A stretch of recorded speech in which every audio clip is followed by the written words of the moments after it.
Hello everyone, and welcome back to OverPlay, the only show on the internet that combines the fact that no words even coming close to being intellectual, restrained, or in any way dignified should ever try and come close to the fact that there is no word in the English spoken language to encapsulate the insanity and overall awesomeness that is Devil May Cry.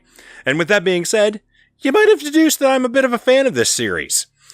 And so today we're going to talk about Devil May Cry 5. I'm loading a previous incarnation here where I've gotten to a decent enough place to where I can talk about most things in the game, but still not give too many things of spoilers. Spoiler alert, you fight demons and devils, this time split between 3 different people rather than Devil May Cry 4's version between Nero and Dante. Now you have Nero, Dante, and V, which we'll get to that when we get to it. So, let's go ahead and take care of the plot, as it were, because that's always the weakest part to any Devil May Cry game. You're hunting demons and trying to make things not be the end of the world, essentially.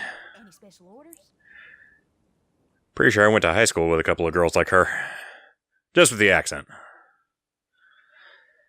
But, like I say, this time you are split between Nero, Dante, and the new character V. Each character plays unique and distinctly enough. I'll go over them enough. With Nero, he hasn't changed too much. His attacks are a little more slower, but deal a little bit more damage than Dante's more flashy and quick-styled versions. The new combatant that comes into this is the character known as V, who kind of looks like a more goth Adam Driver, and as stupid as this sounds, he floats around the level, reading poetry and using a tiger and an eagle to fight. And while that shouldn't be something that sounds awesome, it somehow is something that's awesome.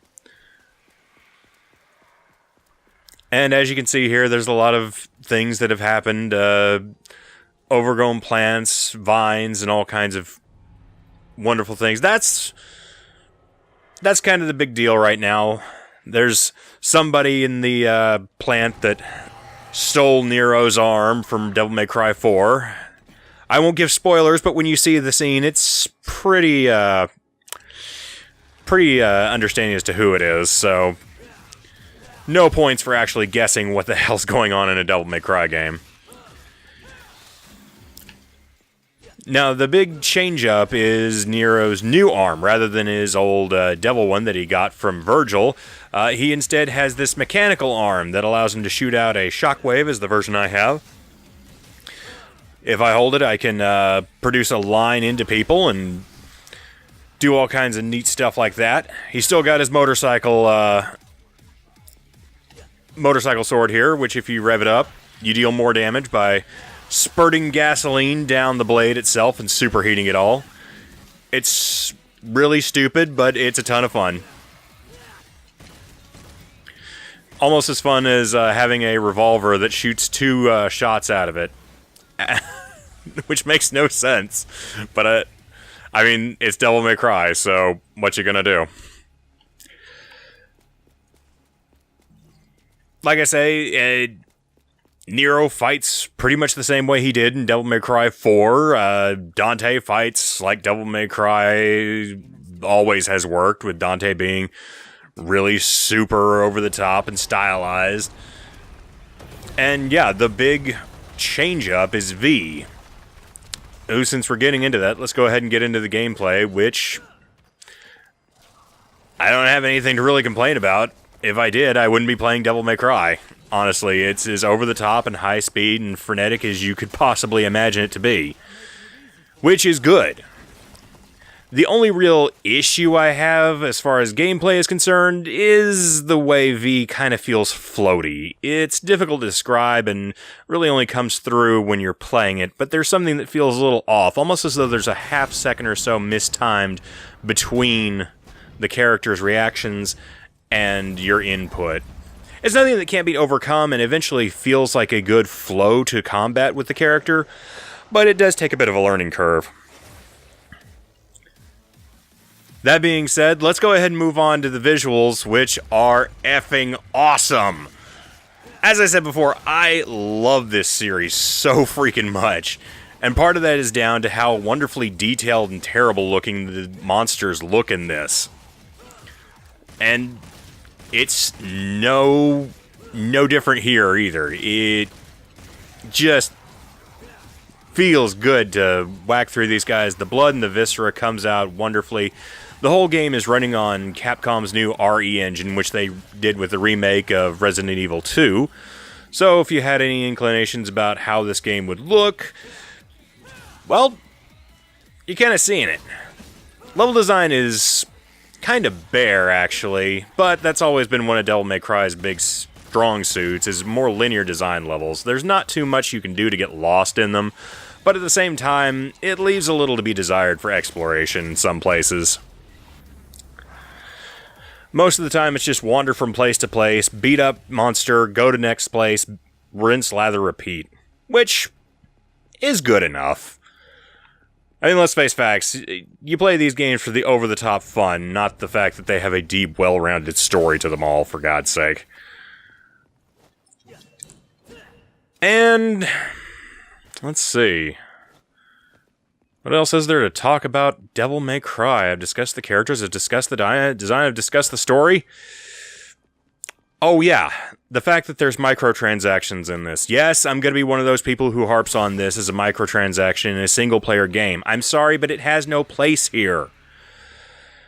The big thing it tries to do is push more of the red orbs so you can attain power-ups more easily.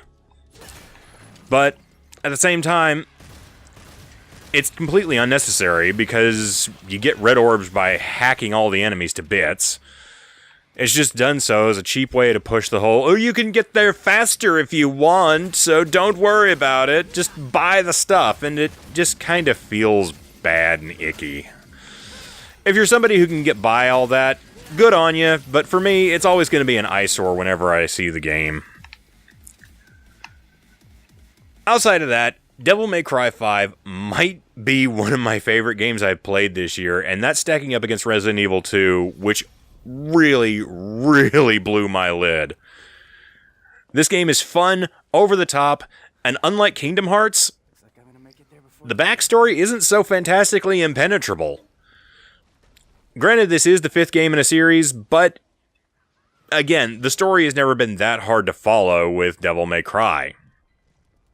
You play as Demon Hunter 1 or 2, sometimes Virgil, and you beat people up for trying to destroy the world.